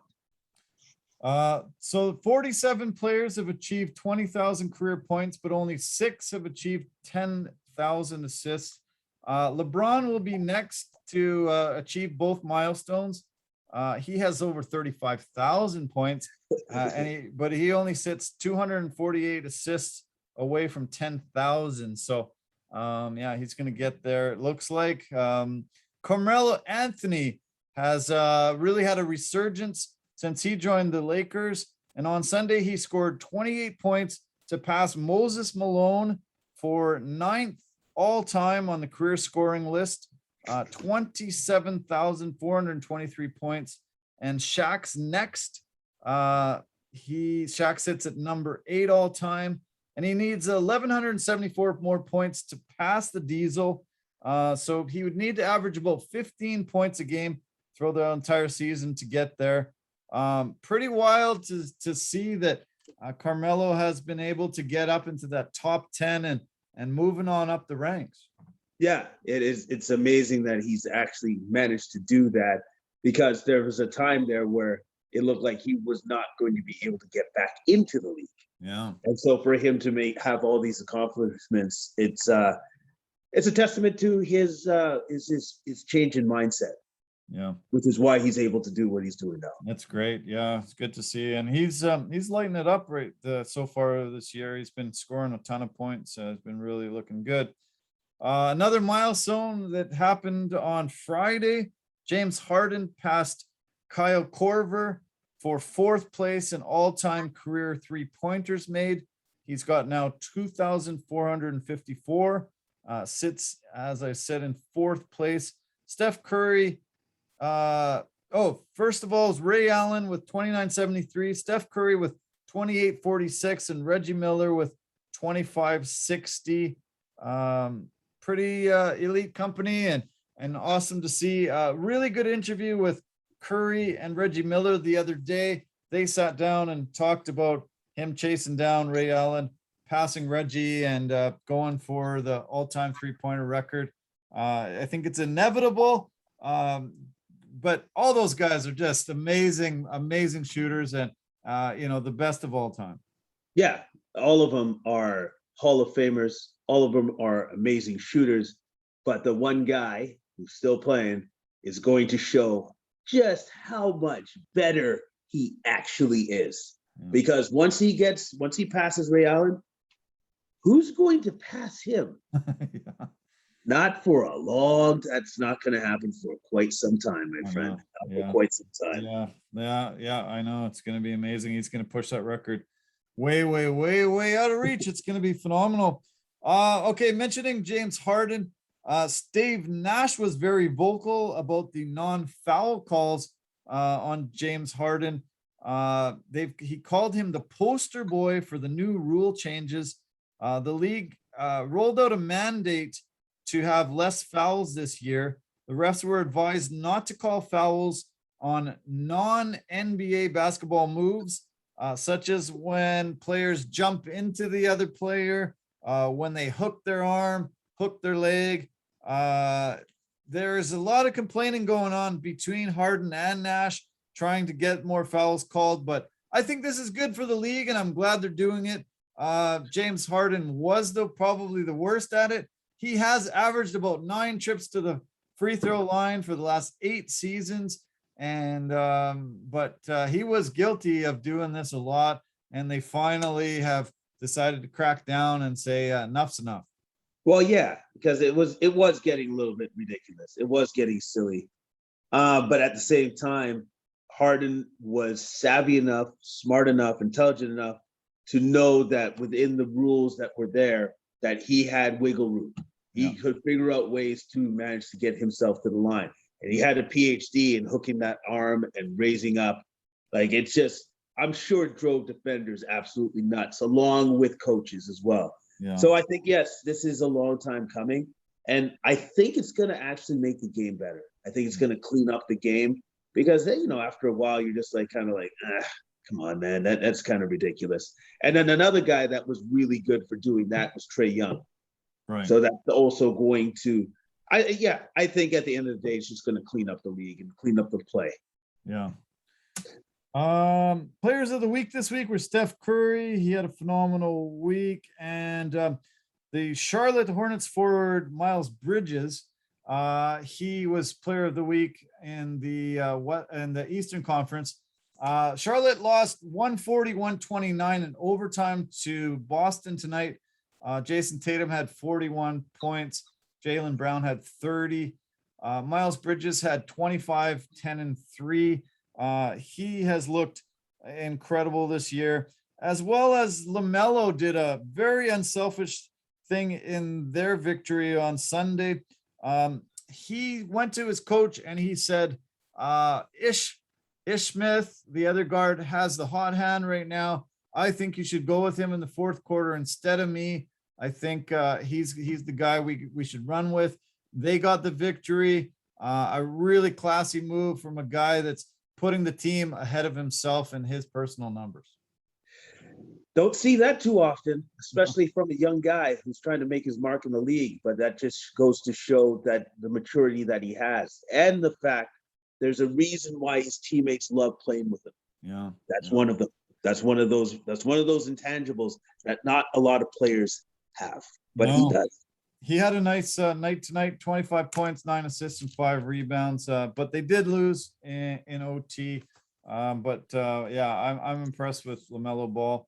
Another guy that just had a phenomenal game on the weekend, Ja Morant, had 40 points last night.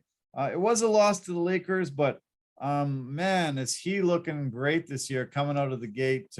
Man, I think he's almost unstoppable right now. Yeah, he's looking fantastic. I'm just like, you know what? I'm just over the moon and just overjoyed by the fact that we have all of this young talent that's going to once again propel the league forward. And Ja Morant is at the forefront of that. And as he improves year after year, my jaw drops with some of the spectacular plays that he's able to make. Yeah. Houston Rockets are going to have a tough season, but the number 2 overall pick, Jalen Green, had his best game as a pro, 30 points, 3 assists, and a couple blocks. He's the first teenager with a 30-point game in Houston since Yao Ming. He's the first teenager ever to do it, and he tied Yao Ming for the most points by a Rockets rookie in the last 20 seasons. And he also tied Anthony Edwards for the most 3-pointers by a teenager in a game in NBA history. So great to see him coming out of the gate, playing really well and getting an opportunity there. Yeah, man. It's great to see that he's doing well, especially with a young squad that they now have in Houston. So they're going to go through their growing pains, but it's good to see that, Jalen Green is having some success. Yeah. Finally, I want to mention Giannis. He was really in a lot of trouble last year when he went to the free throw line.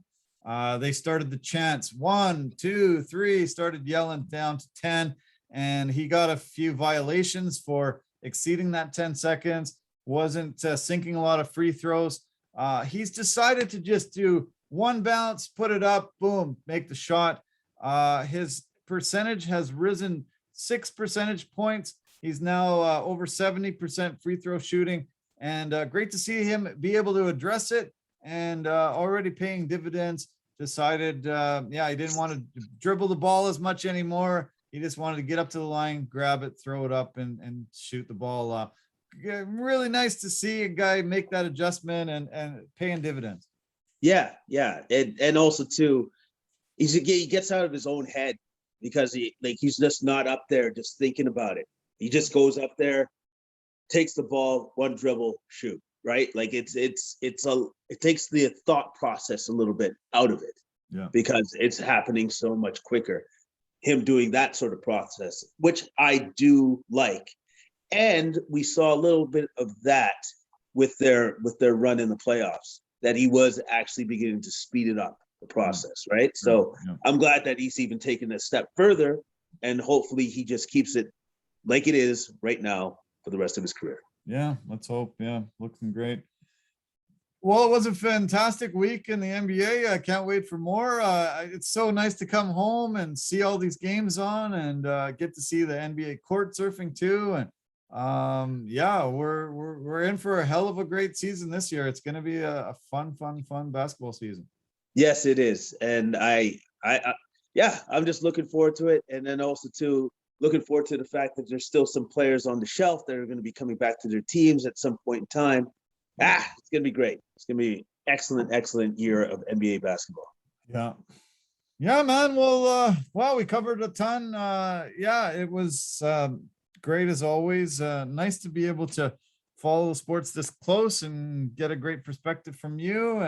And it's fun that we get to chat about it a bit before we even come here.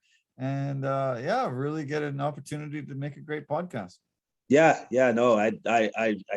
I've always enjoyed this. This is what I look forward to, and and it's just made so much better that now that we get to work together. Awesome, man. Yeah, and remember, 2 months away today, Christmas Day. So get yourself ready. Don't put it off this time. Get yourself ready. I will. I'm gonna try. I'm gonna try my best. And get some sleep tonight. You looked a little tired today, so hit the sack early, and I'll see you fresh tomorrow. Yep, you betcha, buddy. Will do. Okay, man. Cheers. Have a good night. All right, you too. Thanks. Okay, bye for now. Okay, great as always. One of my favorite parts of the week. Thank you so much, Jason, for coming in. I want to mention that we posted a really fantastic podcast that we did recently. We posted it yesterday. This is the start of it. Really fun podcast done with Todd Hancock from the Toddcast podcast. This is our intro, and just check it out.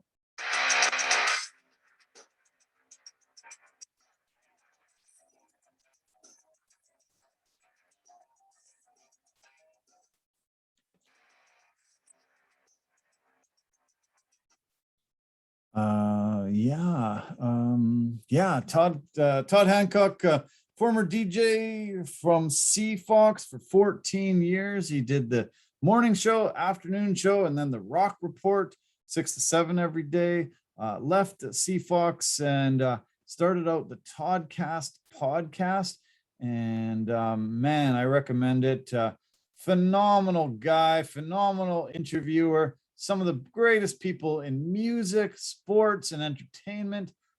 Look at the guys that he's been able to talk to. Neil Peart. We've got Ozzy and Sharon Osbourne. On and on and on. Just check out his website and check out a lot of the podcasts. Just go to this side here and click on 257 podcasts he's been able to do. He has 3 guests every single episode. One in music, one in sports, and one in entertainment. And what a great guy. Thanks so much for your time, Todd. I really appreciate it. And I hope you enjoy it. Go to completemusicmedia.com and you'll find that podcast there. Complete Media Network is our parent company, and this is going on Complete Sports Media's podcast.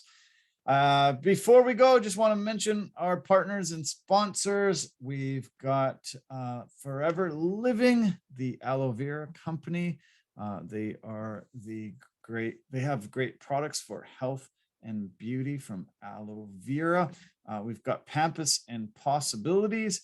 They design West Coast beautiful installations and do incredible things for your home.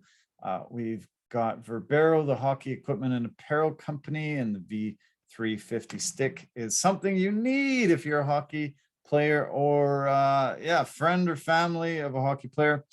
And obviously Anchor FM, phenomenal at posting on multiple podcast platforms for us and calling themselves the easiest place to make a podcast. So if you love this world, you want to do what we're doing here, go to Anchor FM. And thanks as always. Thanks, Lorraine, for all your help. And great for that bobblehead comment. That came from you. So give you credit. Thanks for getting me going this weekend and getting this podcast together with your help with the computers and stuff. And thank you for tuning in. Thank you so much for all your love and support. And give us some feedback on what you think of the new podcast, and especially Todd Hancock, completemusicmedia.com. Check it out. Okay. Love you guys lots. Take care. Have a great week ahead. Bye for now.